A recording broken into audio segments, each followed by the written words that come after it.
Hi, I'm Andy Murray. Welcome to It's a Customer's World podcast. Now more than ever, retailers and brands are accelerating their quest to be more customer-centric. But to be truly customer-centric, it requires both a shift in mindset and ways of working, not just in marketing, but in all parts of the organization. In this podcast series, I'll be talking with practitioners, thought leaders, and scholars to hear their thoughts on what it takes to be a leader in today's customer-centric world.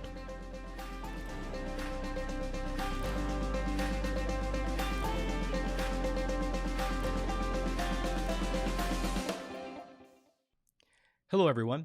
In this episode, we continue our series of exploring the evolution of retail media networks. An area we haven't yet explored is how retail media networks fit into the broader world of media in general. To talk about that, I'm really excited to have industry expert John Sheehy join our show. John has over 30 years' experience in media, technology, and creativity.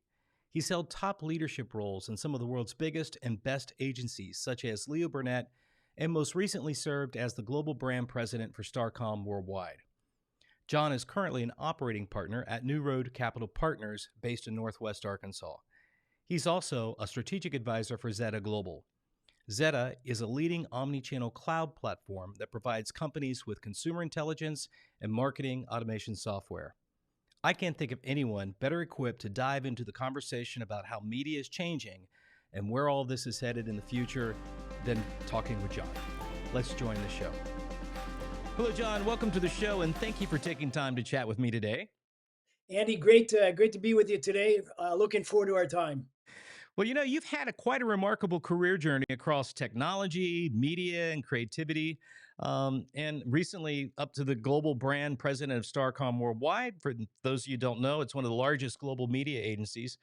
I'd like to start by just first hearing your career journey and what has led up to what you're doing today. Sure, Andy. I started out almost 33 years ago. I started out on the creative side of the business with Leo Burnett at the time. And, I was fortunate because Leo Burnett had some great clients, and really the ethos there was always be an extension of that client, understand their business, be a strategic partner business for them, and then bring them the ideas at the time that help their brands grow. And so that was a great foundation. I did that for about 20 years. I was fortunate enough to work US and abroad in that role, always on clients. And then about 2010, the opportunity came and the industry was changing, and I decided to jump over to the media side. So I've spent about 13 years on the media side of the business.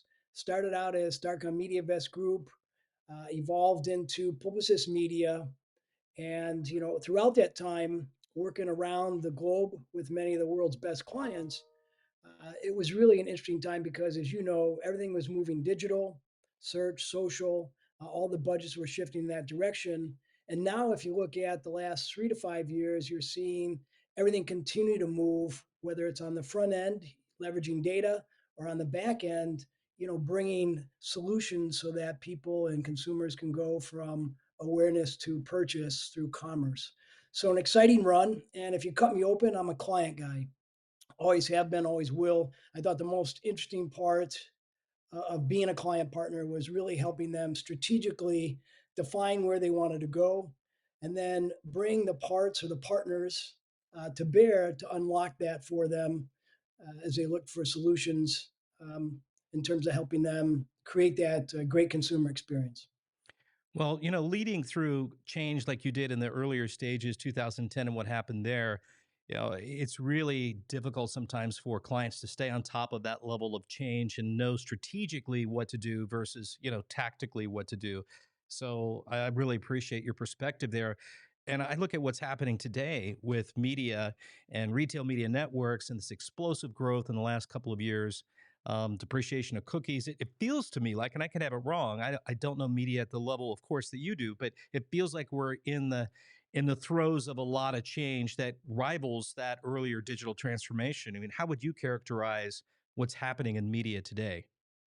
It's certainly exciting, and change is afoot every day. I think we all see that, we all face that. But for me, it's a great opportunity. I think on three levels. First, the world continues to become more addressable as things move more digital.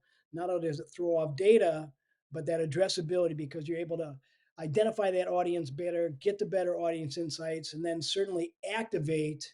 And if you think about full circle, not only can you activate, but you're also being able to attribute to performance and get from beyond some simple awareness frequency model to more business outcomes. So, media sits at the strategic foundation, because that's involves the audience, the investment dollars, and then optimizing those dollars to business outcomes. So, that journey is very, very exciting now more than ever.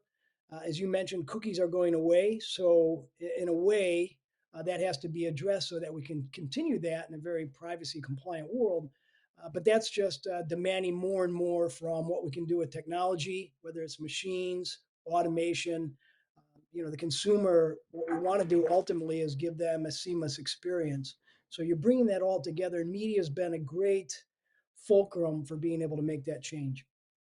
And how have you seen clients being able to keep up and not just keep up with it from a tactical perspective, which is quite a chore because it does take quite a bit of technology investment on the client side, but also when the agency partner side.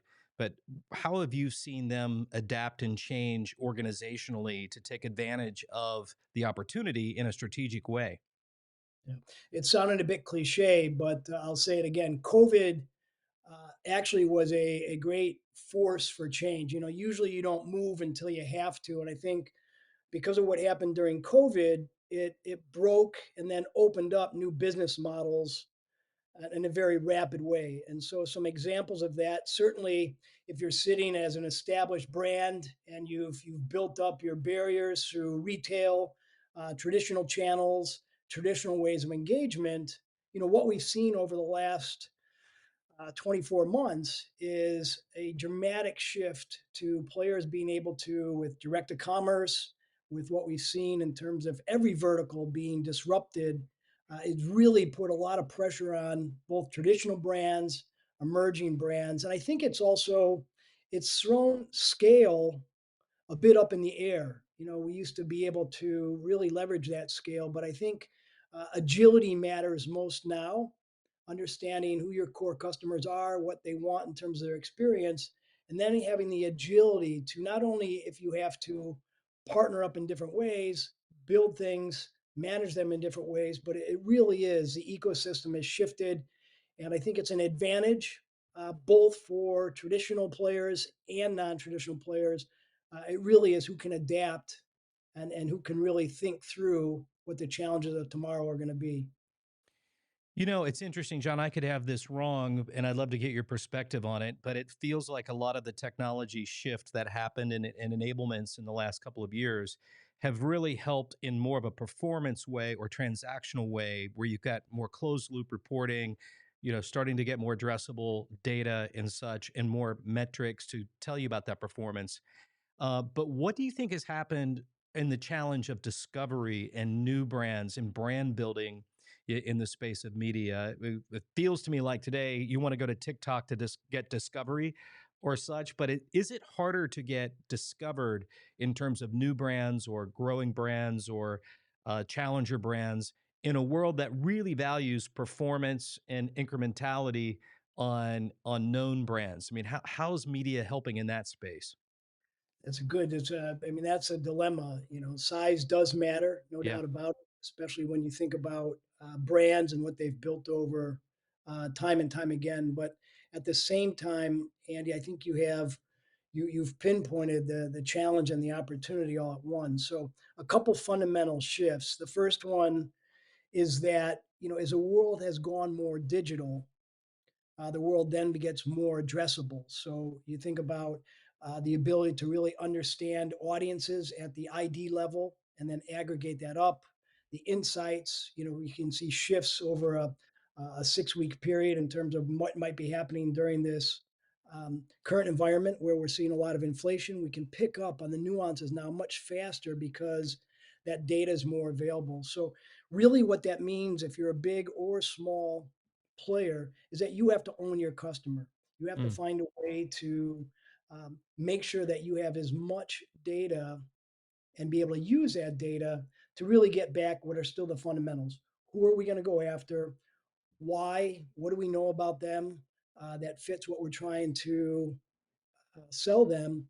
And then be able to activate against that. And what digital has done is it allowed us to do that. So you look at the identity, if I break it down, you look at what Amazon has done. They own their customer, they have purchased data.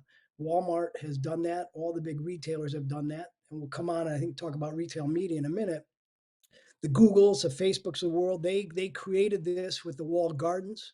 From a holding company standpoint, you've seen Publicis with Epsilon, you've seen IPG with Axiom, you've seen Dentsu with Merkle. And the reason everyone's doing this is they understand that you have to have a view of the customer that then gets blended, joined together with that view, whether it's your client view or a retailer's view.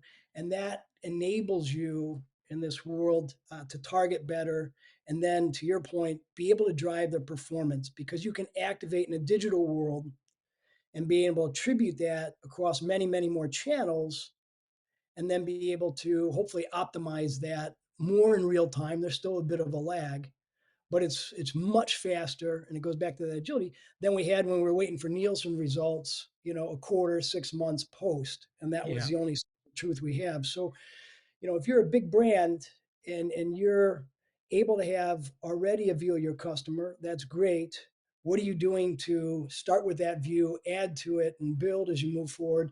And if you're a smaller customer, take some of these disruptors. Warby Parker is a great one in terms of eye care, going against behemoths. They're able to use that to be able to cross sell and really take the pulse and make sure that they're meeting that consumer as their needs changed and stay in front and foremost with very focused message. Remember, you own the data. You're able to use that in a much more agile way and a much more cost effective way than if you're just buying for awareness and trying to hit some broad metrics. That's really insightful and super helpful. And it does seem like because of the technology changes, what you could do is almost limitless. And it pulls you back to what should I do? And you mentioned something I thought was really interesting about the fundamentals, the marketing fundamentals of trying to understand what drives brand awareness, what drives new customers. To me, it feels like the fundamentals become even more important of having a really clear strategy of what you could do. Because if you don't have a clear strategy, you don't understand the marketing objectives and how that really works, the world of what you could do takes over, and you could get so locked into ROI that you actually shrink your brand because Yeah. you're not playing the metrics against a set of objectives, right? I mean, does that sound right to you? Absolutely. The great part of our business, Annie, and you and I have spent a lot of time is it's always come down to, again, that simple, who's your audience, right? Understanding that at a category or brand level, grabbing the insights, especially if you're able to understand them better and faster than your competition, and then to be able to activate that on a scaled way. And I think that we just look at the channels that have just emerged over the last couple of years. What's going on with influencers slash creators? You're looking at what's happening with CTV. You're looking at digital out of home. Add that just to what we've been able to see explode out of social, including TikTok and what's next there. Go back in time, and you can even add that to some of the big social platforms, Facebook, Instagram. And we're tying all that now to direct purchase with the computing power of our phone. That consumer expectation experience goes through these things rapidly. Awareness, engagement, involvement meaning participation, votes, pinging a friend, sharing. Things are moving so quickly. So, what's harnessing that is not just the fundamentals, but some of the technology that has to be created, integrated is probably the biggest challenge, and then leveraged. And I think it takes a really smart marketing or a smart brand that's really bringing all these things together and think about differently. So a CMO now is partnered with the IT. A CMO is not just owning his marketing channels; he's tied to the hip at his sales counterpart because again everything's much more compressed as you talk about business outcomes, not you know broad metrics like awareness or a frequency number that we used to measure ourselves against. You're talking about an understanding of the complexity and knowing how to leverage that agility and the knowledge required. That seems almost the cost of doing business for your top 20 to 30 CPGs. But then as you click down into CMOs of mid tier brands that may not have the resources, they don't have the team, the plethora of data scientists to be able to, put up against or with a big holding company media team that could really sort this out. Any advice to mid-tier brand CMOs who, they may have been a brand manager, marketing director at a Procter or Unilever, and realize they may not be CMO there, but they become CMO of a mid-tier brand and wake up and say, "Gosh, I don't really have the team." And how are they going to keep up with this level of sophistication? And any advice on what they might be able to think through and do that's in their scope of abilities? Yeah, that's a great question. First of all, I think it's a collaborative world. You can't do everything by yourselves. You can't do everything with your own agency ecosystem, even if it's a great one, because things are moving so quickly. And so you have to, again, it comes back to fundamentally knowing what your strategy is, and then having a plan that allows you to partner and manage all the moving parts and partners together in a very integrated way to get to that business outcome. So a good example, there's a company I advise for called Zeta Global. And what Zeta has built is an identity platform that allows them to see over 230 million individuals in the US. And they're able to not only see them, but in a compliant way, be able to understand attitudes, be able to understand location, be understand buying behavior, and therefore they can activate it. Now they're a technology company, not a marketing, not an agency, but a technology company built off years and years of CRM and bringing together different companies. But they've built an agile platform. So if you're a small, mid-size player and you can't afford or don't have the time or the technology or the technologist to be able to build your own identity platform or activation platform, there are partners out there like a Zeta, and you could go through all the parts of the ecosystem that are doing this for us. I mean, e-commerce, as you know, Andy, is another area because things are going so quickly that everyone's looking to partner to win. And much like we saw when search and social was coming up back in the early 90s, a lot of the startups had better answers than whether it was a big agency partner to begin with. It took them time to scale that. They maybe were acquired or they were built in another solution, but same thing's happening now as we look at the rapid changes going on in the whether it's retail media slash commerce world. And so it's really exciting to be a marketer or someone coming into this business to be able to go up those type of learning curves and be able to apply things and get learnings very quickly as opposed to a 9-month pilot or a year pilot to figure out if we got the next big idea. So Well, I love the yeah, way you think. I love the way you think, John, and I think you see the changes in front of us as opportunity, and I do too. And when I looked at, when I started in the shopper marketing space, it was kind of a fuzzy area. It grew really fast, all about first moment of truth. Now it's probably about first moment of commerce and where you can really connect. Not that those shopper marketing fundamentals are gone. It's just there's another layer of opportunity there, which brings me to probably answer my own question here, what you're doing today with New Road Capital, because you see that opportunity. Is that part of your next season of saying, like, how can I help influence capital allocation against some of these new opportunities that may be undercapitalized but really spot on in terms of catching these waves that's happened in the last couple of years?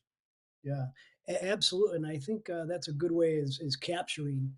So at New Road, as an operating partner, you're trying to identify those clients who are filling some of the gaps in the disruptive areas, or they're bringing together technology solutions because they've able to see things very clearly and really be able to focus on some of the things that were broken. And then what you're trying to do is help them think through how are you going to scale that business, where are the right connections, whether it's at a client level, at a holding company level, at an industry level, to really help them with a network effect that allows them to do what they have such a passion for, which is solve these big holes. So There's some big holes as we've talked about. The challenge isn't just understanding. As GI Joe used to say, knowing's half the battle. The other half is doing. Yeah. And I think the fun part is always being able to apply these in real time so that you can iterate in terms of where the solution. So some examples where I think we're going to see big demand, if you just look at what's needed from a content perspective. So way back when I started, I make fun of it, but we used to spend a lot of time to figure out the campaign, and the campaign used to drive all the other channels of communication, whether it was print or out of home or newspaper. And obviously digital shifted that, but now we're in an extraordinary number of moving parts and partners that have to be brought together. So technology, machine learning has to help address that, but you still need systems that allow you to take that content that's in your repertoire and apply it in certain formats, distribute it, measure it, optimize it, and then do it all over, or be able to pre-test before you even, so you have confidence that, hey, this new CTV ad, this new streaming that I'm going to give a try in Seattle against this type of user, that's been optimized before you even bring it to market. And again, agility to me, and those who can think and manage that in a very agile way are going to be the winners, whether you're a big client, a small client, a startup, or a big technology. Continue to innovate to stay ahead of all this competition that's coming to the marketplace. Yeah, but that's well said. And I also think the VC industry has matured quite a bit. I think back in 2004, when I was looking to scale, really the strategics were the only opportunity really to grow and to take that on at the next level. And that's kind of been the case for some time. But, sometimes it's better to maybe take investment from VC and allow your model to grow in a way that you've got strategic advice, but you're not pulled into a major ecosystem before you're ready, like a bigger holding company, which can have its challenges, and getting absorbed into that could set you back, 6, 8 months, sometimes just going through that integration process where, that those opportunities weren't there, 10 years ago that are there now, which I think is a great time to be doing like things that you're doing, I'm doing in the venture capital space to get behind these so that we can see these innovations kind of mature a bit more before maybe they're looking at a strategic Yeah. and get a strong operating model underneath it. Yeah. And I think before things would have to go through almost a linear process, Hmm. or guardrails that didn't have this big network effect with people that were willing and able to help out in real time. As people have the ideas, they want to incubate the ideas, they need to get the capital to be able to do that, scale it, find the people, and find the technologies that can help them continue to evolve that until, as you say, it becomes an underpinning in the industry or the channel that they want to win in.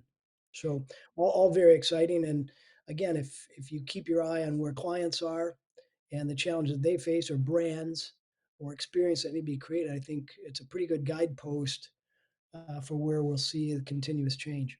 100%. And let's talk about some of that in the retail media network side because it has been a lot of change really fast. The promise is amazing, but it does create some new problems to solve that need to be solved, which again, problems then lead to opportunities in that space. As you look at what's happening with retail media networks, where do you see some of the opportunities that you think we're going to see some innovation here because there's a problem there to be solved still?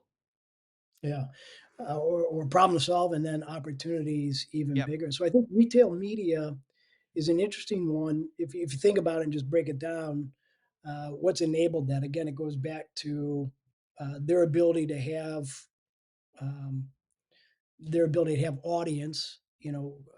Walmart's a great example. Amazon's a great example because they're probably the furthest along. But they see millions and millions of people, 40, 50, 60 million people who they know and they understand, and they want to be able to provide an experience. On the other hand, you have the brands who want to, just like you would in a normal bricks and mortar store, be able to show up at the right time in the right place with the right message, um, and therefore grow. And so now in a digital world, you have this retail media network. So you have a whole different buying audience. You can think of Walmart as you would a Facebook.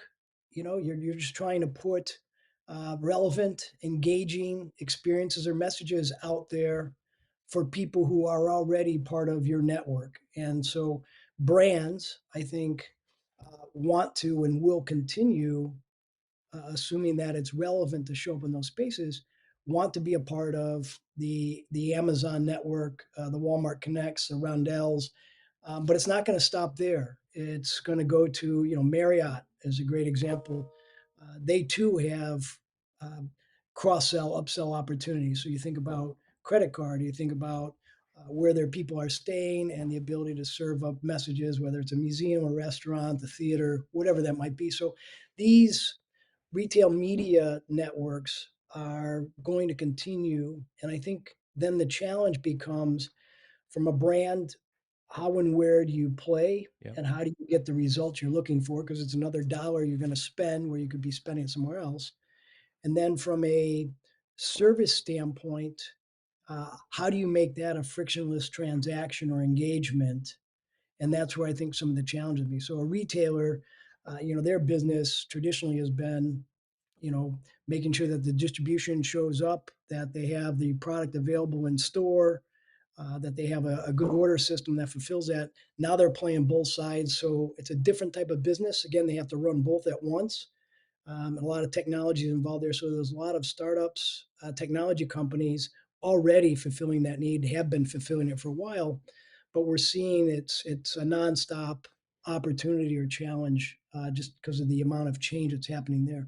Yeah. Uh, and I think on the other part, also, the whole experience is getting redefined everywhere we look. You go in front of a out of home space, it's digital now. They don't serve up the same ad for 10 weeks in a row.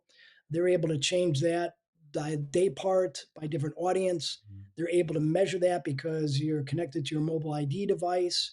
And so they're able to fine tune that messaging. Maybe if you're walking by and you're close to McDonald's, you're getting an offer on a Big Mac in the afternoon and you're getting, a breakfast burrito ad in the morning, all because they're able to understand who's at their premise and serve up these things in real time. And the technology and the creativity is allowing that to happen. So retail media networks is fascinating, incredibly fast moving, and it's just going to redefine the whole shopper experience Yeah. for years to come. So And I think at the end of the game there, it is more valuable to the consumer to have more relevant. I mean, you're talking about relevance and really getting to a place where it is a more relevant experience for the consumer, and I think that's a good thing, not a bad thing, in the agility that comes with that. So I agree with you. I think it's and the other piece with retail media networks is you really have to be sensitive to where you have store level inventory and where you don't. And that has never really been factored into traditional media buying.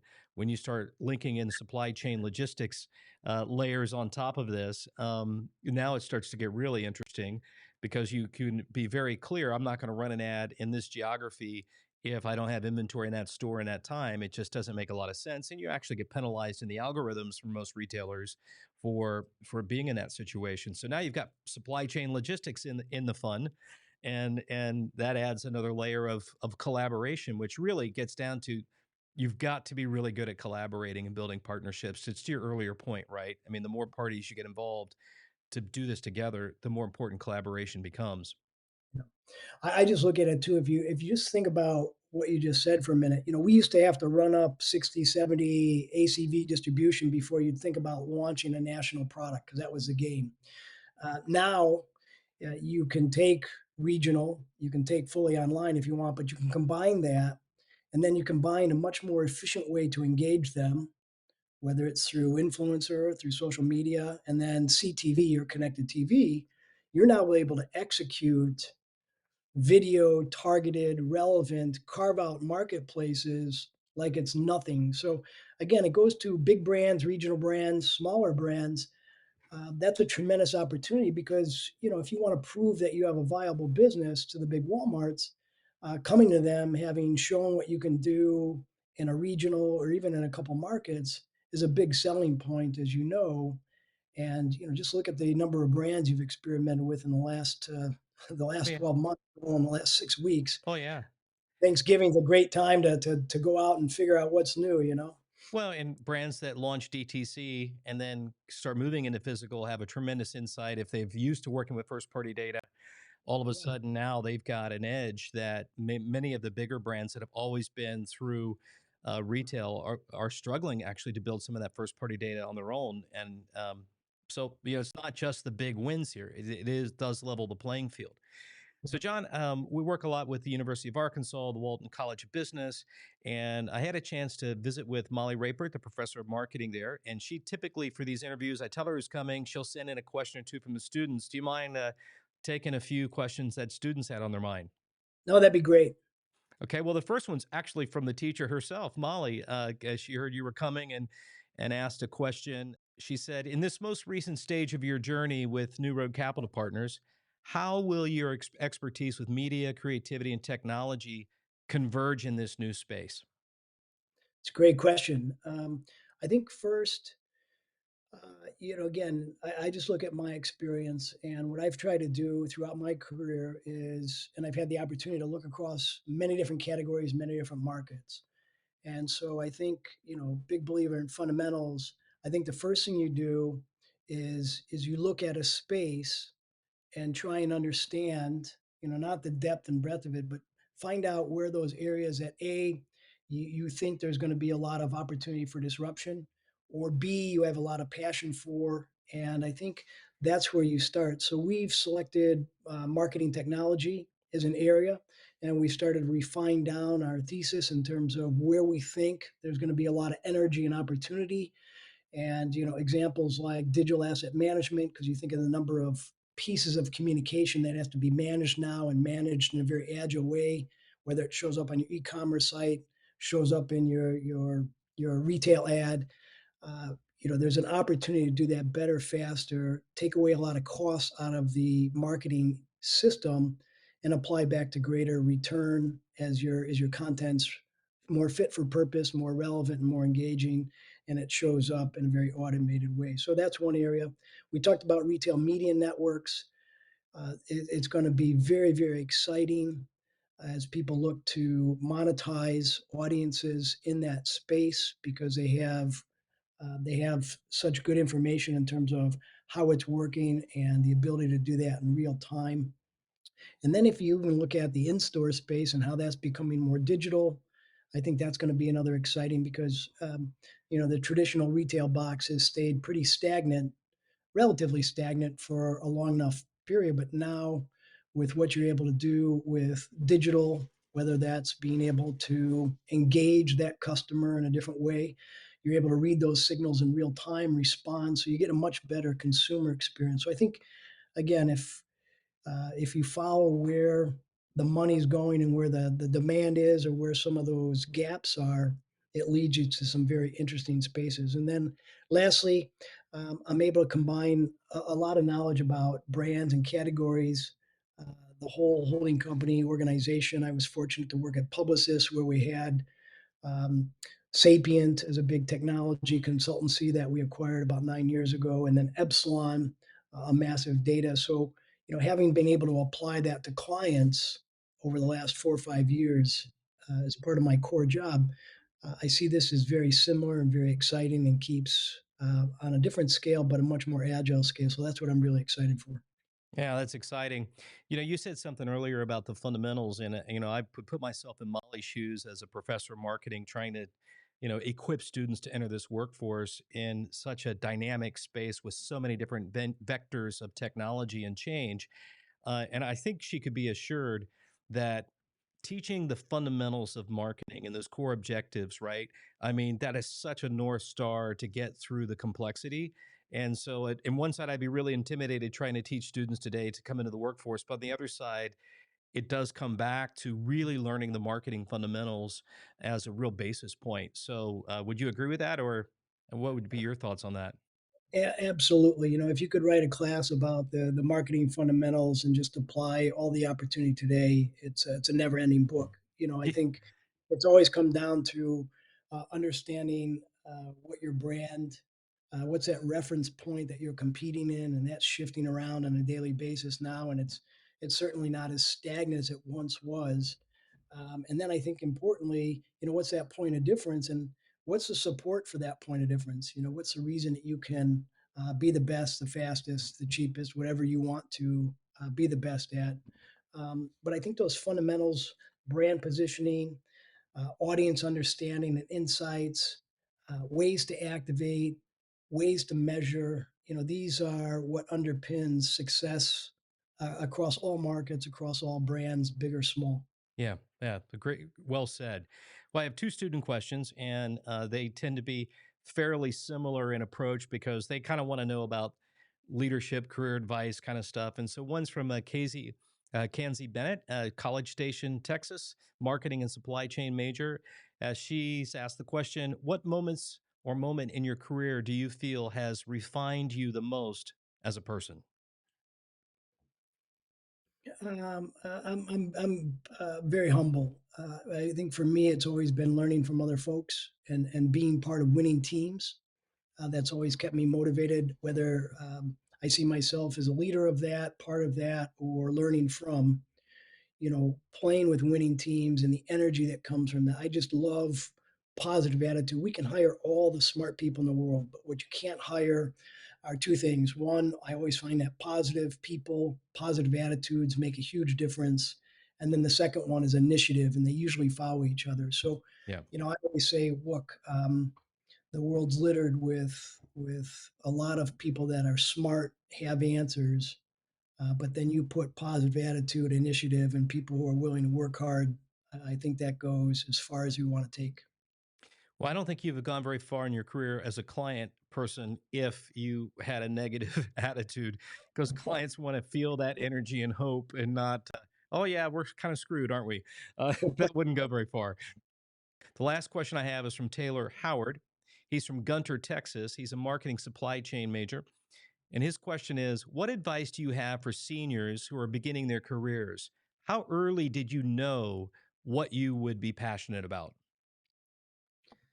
Taylor, that's a great question. I'll try and answer that one. I have two kids, one 29, one 27, and I'll share what I shared with them.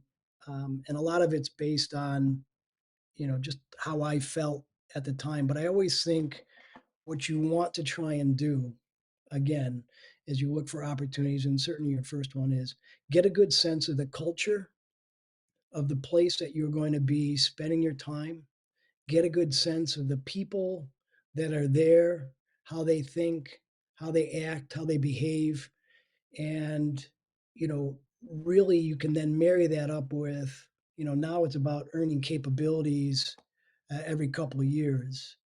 So you find the right company, they're going to be able to teach, grow, challenge you, marry that up with a capability that gets you excited. Let's call it supply chain management. It could be procurement. It could be marketing. It could be retail media. It won't matter. But I think starting out, culture makes a huge difference. It will all your career, but then you're going to feel every day you go to work. It's going to put a smile on your face, and at the end of the day, you're going to be as energized as when you started. I think that's the key thing. So look for that. Don't just settle for the first one that puts an offer in front of you, and it's a good offer, I'm sure. But really spend the time to work and believe in something when you start out. And obviously, it's going to change, but I think that's a good rule of thumb. I love that advice. I think so many students maybe over fret about getting the perfect job at a prestige company and maybe not have that cultural fit for them or be that energized, but and then they end up grinding it out and not having joy.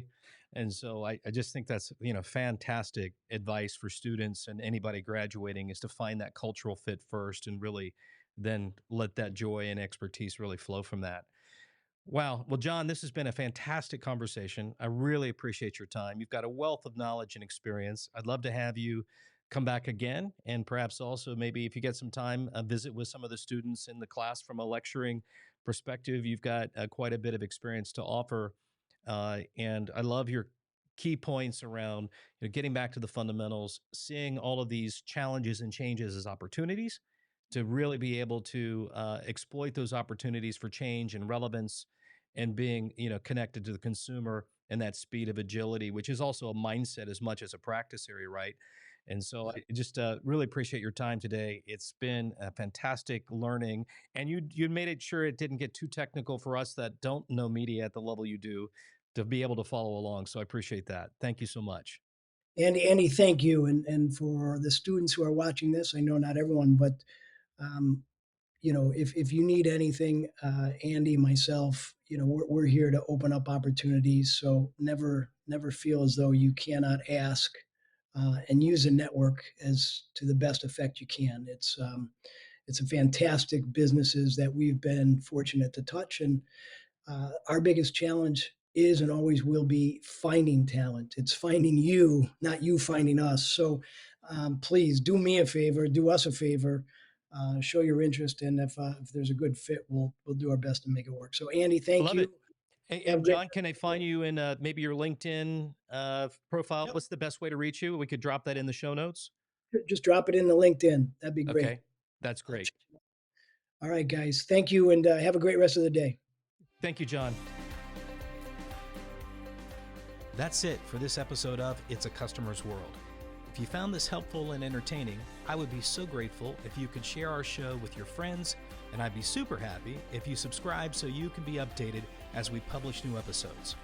And if you really want to help, leave us a 5-star rating and a positive review on Apple Podcast or wherever you listen. It's a Customer's World podcast is a product of the University of Arkansas's Customer-Centric Leadership Initiative and a Walton College original production.